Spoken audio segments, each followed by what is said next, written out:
Basta ito din mo kaya, pag buya, tapos gano'n, hindi mo kaya, pass nito na mo. Pag hindi pa rin kaya sa tatlo na yun, magano ka na ito, pag hindi talaga kaya.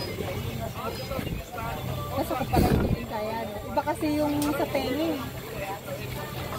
Mas manap pa nga yung scuba diving nun eh. Mas matindi pa po yung... Hindi, mas maganda pa. Yan kasi may pressure talaga dito. Wala naman ang problema ko rin sa diving. Ito kasi may pressure yan.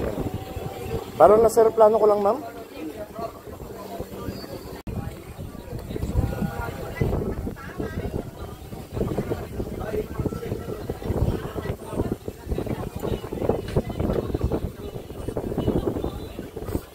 Yung divers yata ang hinahanap nyo.